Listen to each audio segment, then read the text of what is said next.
Capítulo 6. Jesus, o que cura e batiza. O ano de 1946 foi um grande ano. Eu ainda estava na Marinha, mas vinha dedicando a maior parte do meu tempo livre ao estudo da Bíblia e cooperando na missão desde a minha conversão 1 ano e meio antes.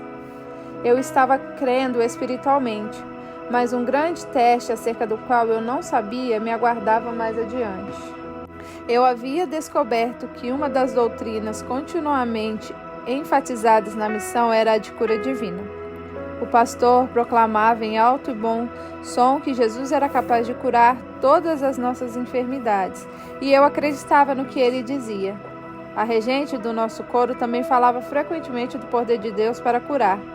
Repetidas vezes vi pessoas enfermas sendo ungidas com óleo, de acordo com as instruções de Tiago 5,14. Toda vez o pastor citava Marcos 16,18. Imporão as mãos sobre os doentes e eles ficarão curados. Contudo, ninguém ficava curado. Ninguém sarava. Isso era demais desanimador para mim. Minha condição asmática estava piorando. Repetidamente eu acordava de noite alarmado, fazendo um tremendo esforço para respirar. Eu fora ungido e nada acontecera. Então, certa tarde, dirigi-me à diretora do coro e falei: "Não há ninguém nessa cidade que possa orar pela minha cura? Eu estou doente." "Muito bem," ela disse. "Eu orarei, se você aceitar que eu o faça." "Mas você já orou por mim," retruquei, "e me sinto mais doente do que nunca." "Eu sei," ela disse, com um olhar distante. "Você deveria ter estado aqui quando John J. Lake nos visitou." "Por quê? Quem é John J. Lake?" É o pregador norte-americano que realizou todos os milagres quando esteve aqui, mas ele já voltou para os Estados Unidos. E levou os milagres com ele," acrescentei sarcasticamente. "Bem, irmão Tom," ela replicou, "não há por aqui quem faça a oração de fé como ele fazia." "Eu já notei isso," respondi tristemente. Fui para casa desgostoso e desanimado naquela noite. Tenho certeza de que Joyce notou.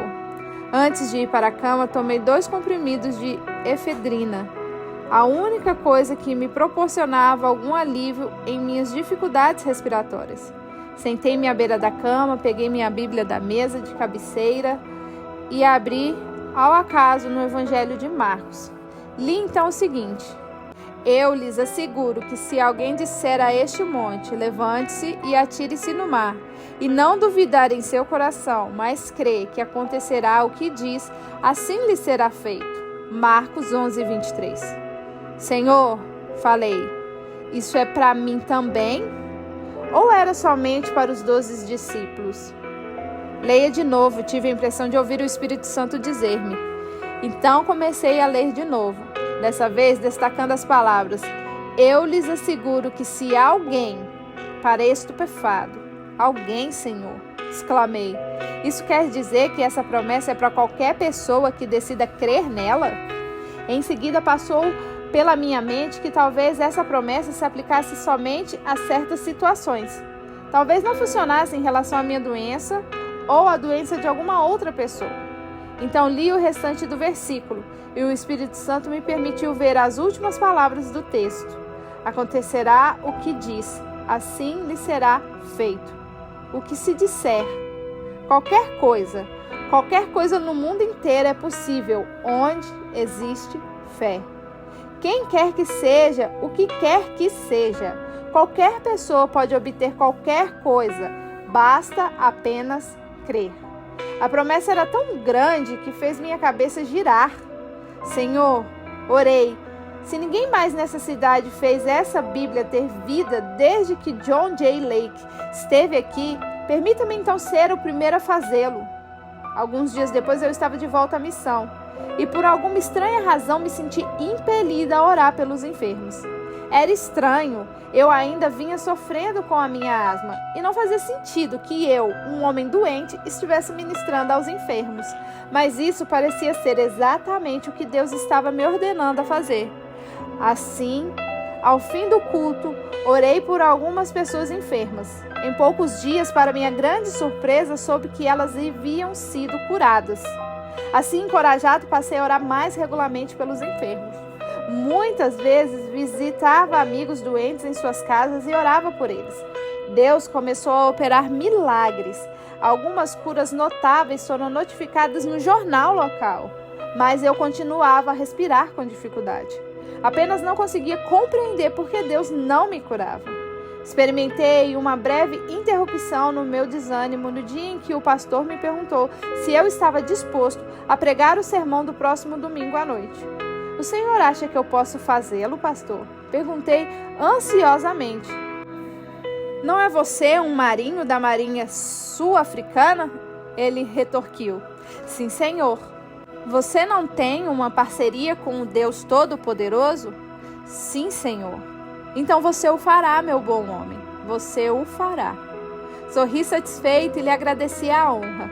A caminho de casa, decidi parar na residência do irmão Busk e dos presbiterianos da nossa missão. O que você acha? Fui perguntando assim que entrei na sala em que ele estava sentado. Vou pregar no domingo à noite. Oh, é isso? Ele respondeu com surpresa. E como você conseguiu ser o pregador? O pastor me convidou, respondi com um largo sorriso. Bem, e isso não é ótimo? Ele acrescentou friamente, com um toque de ciúmes. Suponho que você espera realizar um grande culto. Bem, respondi, algumas almas serão salvas, tenho certeza. Mas o que lhe dá tanta certeza disso? Ele perguntou. Você não sabe que além de você, ganho para o Senhor, pela senhora Webster, não vimos uma só alma salva nos últimos 4 anos? Pode ser, respondi, mas venha no domingo à noite e você verá. Irmão Tom, ele disse, ponha-se em pé, indignado. Você pensa que Deus vai nos deixar à margem, nós presbiterianos e diáconos, e operar por meio de um novato? Eu não tive a intenção de desrespeitar, gaguejei. Saia de minha casa, ele gritou. Seu orgulho é uma abominação para Deus. Está certo. Desculpe-me, eu disse, voltando-me para sair. Mas compareça domingo à noite, você verá. Na noite de domingo lá estava ele, embora muito distante. Mas Deus me ajudou a pregar minha mensagem e, de fato, 4 pessoas foram à frente para serem salvas. Percebendo quão errado estivera, o irmão Bruce me procurou após o culto e me pediu perdão.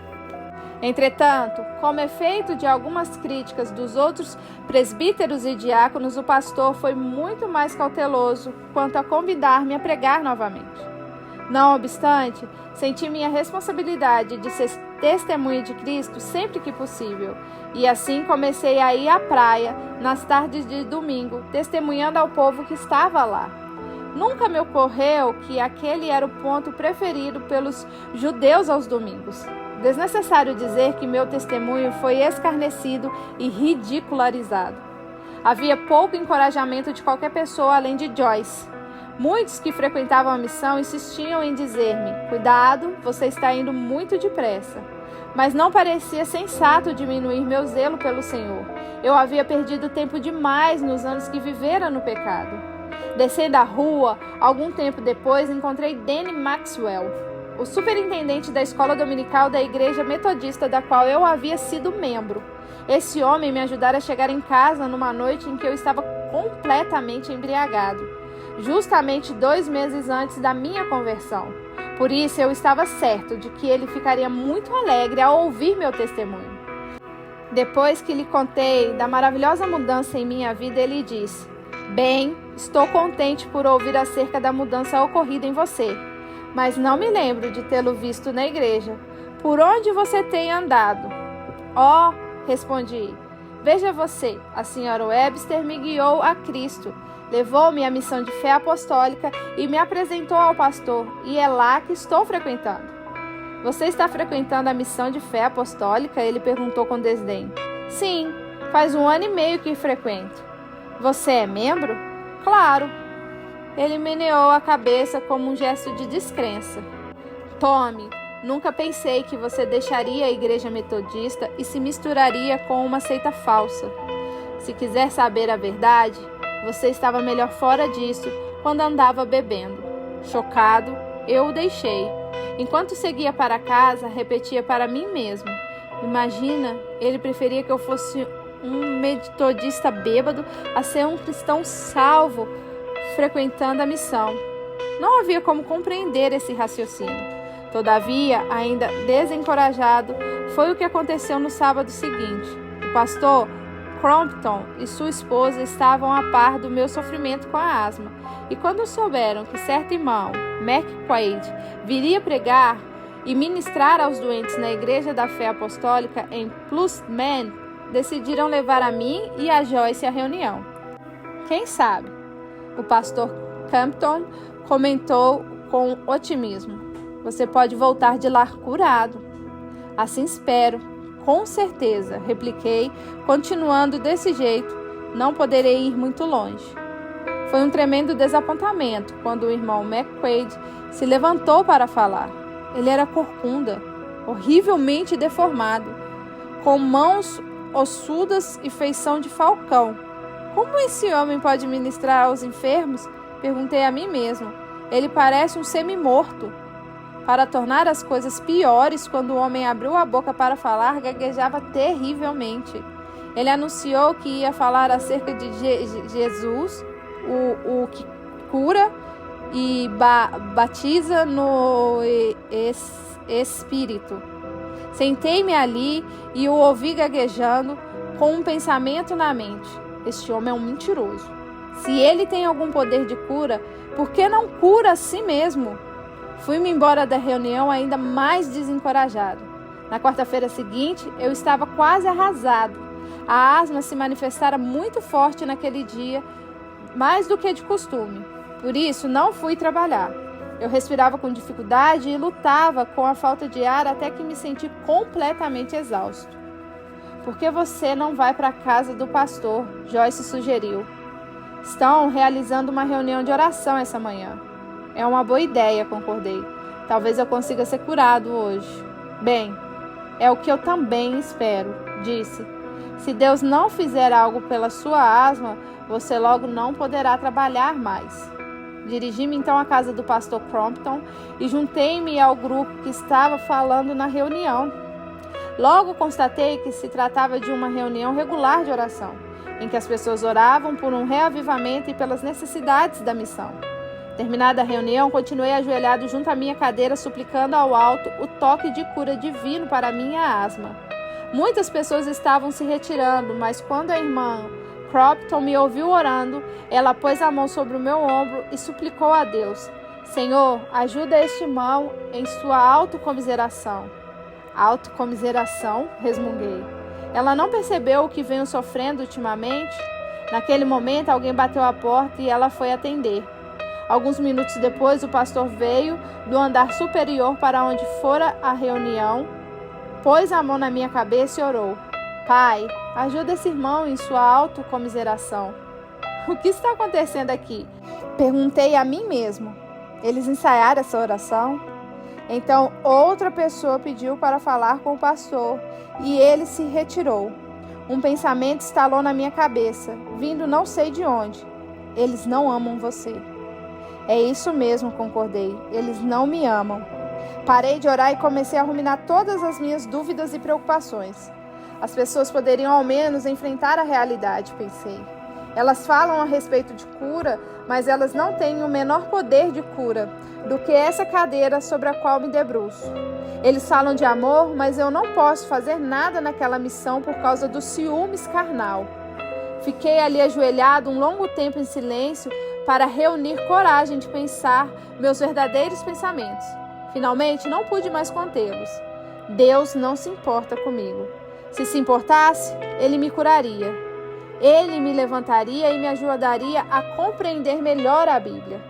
Ele me daria mais poder para testemunhar. Mas Deus não se incomoda. Eu fui um doido por chegar a crer nesta droga. Eu não passo de um estúpido hipócrita, igual a eles. Levantei-me da cadeira onde estava ajoelhado e, sem despedir-me de ninguém, saí na ponta dos pés e tomei um ônibus.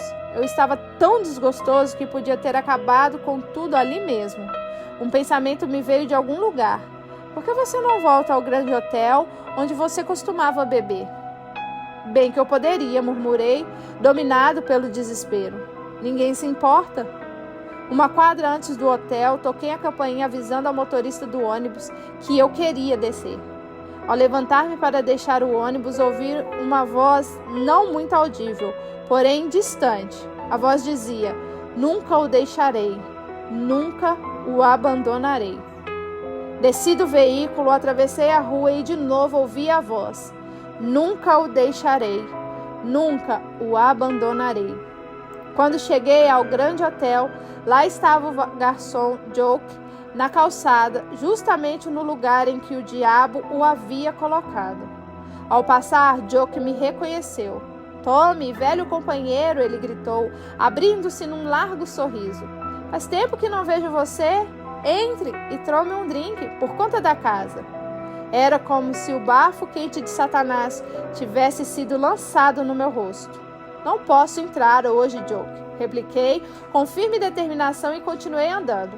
À medida que eu me afastava, tinha a estranha impressão de que deveria ir para a casa do irmão McQuaid, que me diria algo acerca do batismo no Espírito Santo. Eu sabia que precisava ser batizado, por isso prossegui rumo à casa do irmão McQuaid. Eu tinha certeza de que ele morava em algum ponto da montanha, além do grande hospital Grodscron, por isso tomei um ônibus. Mas era o ônibus errado. Não querendo gastar mais dinheiro em transporte, subi a montanha a pé, perguntando daqui e dali onde era a casa do Sr. McQuaid. À 1h da tarde, eu ainda não havia encontrado a casa e estava faminto. Gastei meu último trocado em uma barra de chocolate com recheio de nozes e passas.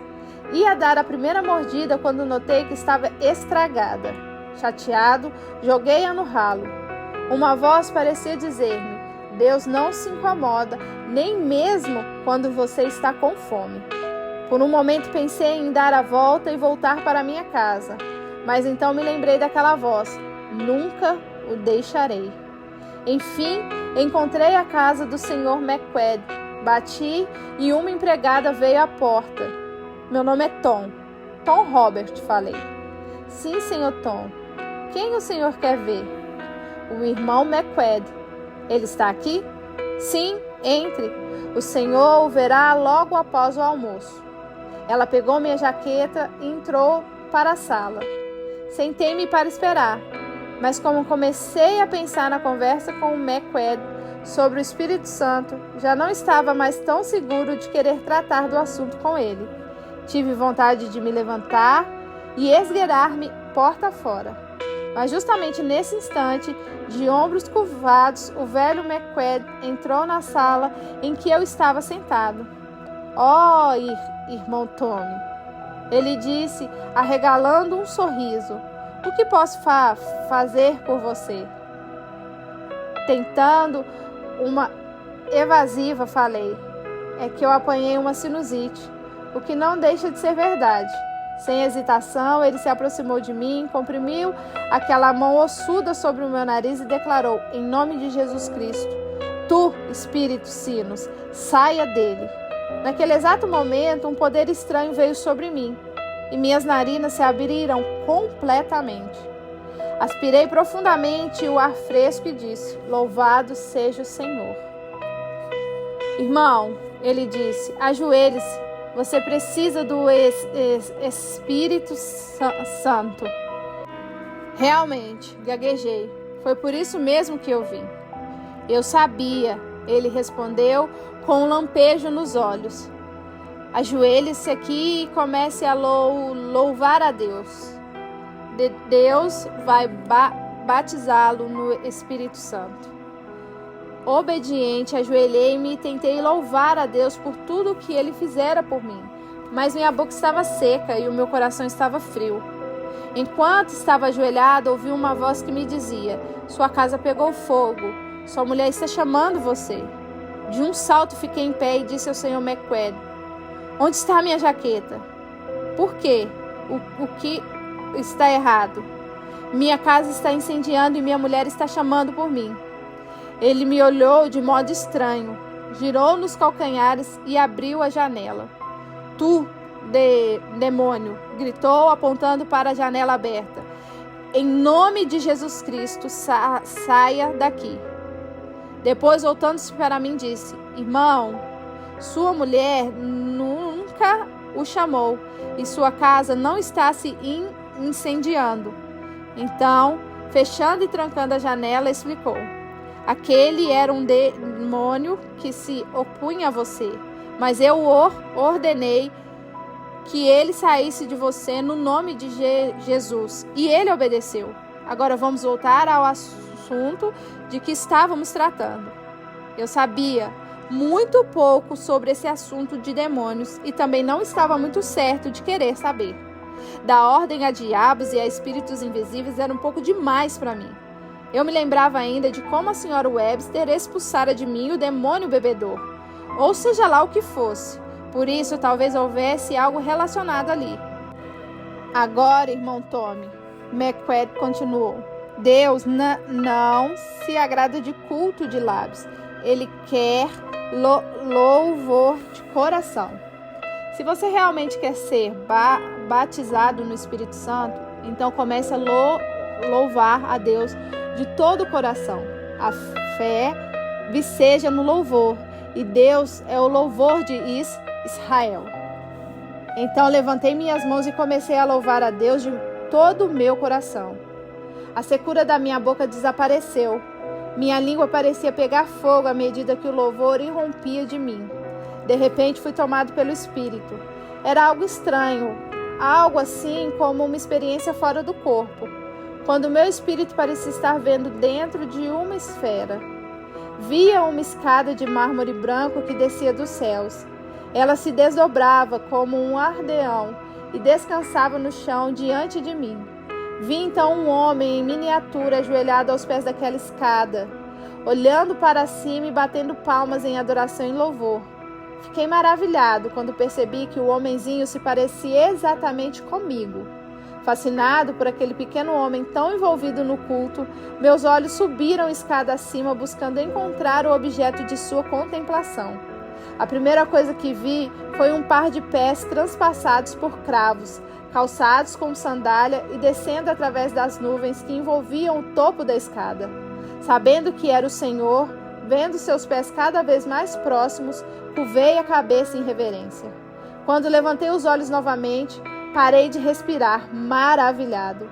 O Senhor parecia com um homem grande e forte, vestido com um manto prateado, cingindo com um largo cinto dourado. Seu rosto corado brilhava como o sol. Trazia na mão direita um grande jarro de pescoço estreito, cheio de vinho novo. No mesmo instante lembrei das palavras de Jesus: Se alguém tem sede, venha e beba. João 7:37.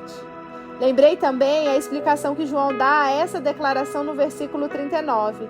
Ele estava se referindo ao Espírito, que mais tarde receberiam os que nele crescem. Assim que o Senhor chegou aos pés da escada, falou ao homenzinho que agora eu sabia que era eu. Meu filho, ele disse, eu agora dou a você o dom da fé. Vi aquele homenzinho juntar as pequenas mãos em forma de concha, e o Senhor derramou vinho efervescente nelas, e ele o bebeu. Em seguida o Senhor disse, filho meu, eu também te dou o dom da cura. E de novo inclinou o jarro e derramou mais vinho naquelas pequenas mãos, e o homem voltou a beber. Pela terceira vez o Senhor falou, eu te dou o dom da profecia. Mais vinho foi derramado e o homem bebeu. Pela quarta vez falou, eu te dou a palavra do conhecimento. O vinho gorgolejou da garrafa e o homem bebeu. Pela quinta vez o Senhor falou, eu te dou o dom de línguas. Vi o homenzinho beber como antes, e de repente ele ergueu os olhos para o Senhor de modo que parecia que ia estourar de alegria. Lembro-me de haver pensado ao mesmo tempo, se não abrir agora a minha boca e deixar o que está dentro sair de mim, vou explodir. Eu me sentia como o homem do pneu Dunlop, a personagem da companhia Dunlop, usado para fazer propaganda de seus pneumáticos. Um homenzinho gordinho, cheio de pneus e câmaras de ar. Eu estava tão cheio de alegria e devoção que não conseguia contê-las. De repente, o homenzinho começou a adorar o Senhor em línguas que eu jamais ouvira. A princípio era oscilante, mas depois se transformou em um linguajar claro, doce e cheio de unção.